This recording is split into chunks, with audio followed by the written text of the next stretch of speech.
Në një punishte të vogël në qytetin e Korçës, vazhdon të mbijetojë një zanat që dikur ishte i domosdoshëm për jetën dhe punën në fshat.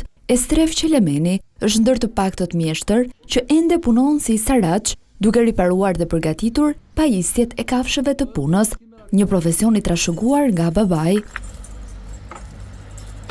Që në fëmijëri, Estrefi kujton se kalonte orë të tëra duke parë të atin teksa punonte me lëkurët dhe pajisjet e kuajve dhe mushkave. Jetër që isha i vogël, po që shikoja kur punonte, dhe i vogël i gjënon thith. Megjithëse jeta do ta çonte fillimisht drejt profesioneve të tjera, me kalimin e viteve, Estrefi mori vendimin të rikthehej zanatit të vjetër të familjes. U detyrova të merresha me grumbullim lëkure dhe tregti. Kjo më lindi dhe më detyrovi kur u paralizua tregtia e lëkurës. Në 2020 me rënien e pandemisë, edhe tregtia e lëkurës mori paralizë.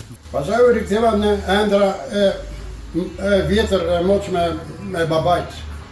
Sepse edhe mallin e kisha, po edhe një rit kisha se si gatiteshi këtë punë.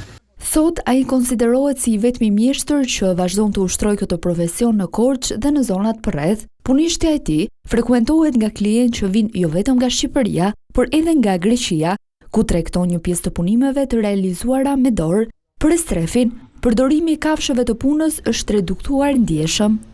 Vinë edhe nga rrethet, ka shqiptarë që punojnë në Greqi, që punojnë atje, po janë shqiptarë, të gjithë vinë këtu, ja i kam përgatitur, ja riparimet që kam bërë, për ata që punojnë në Greqi.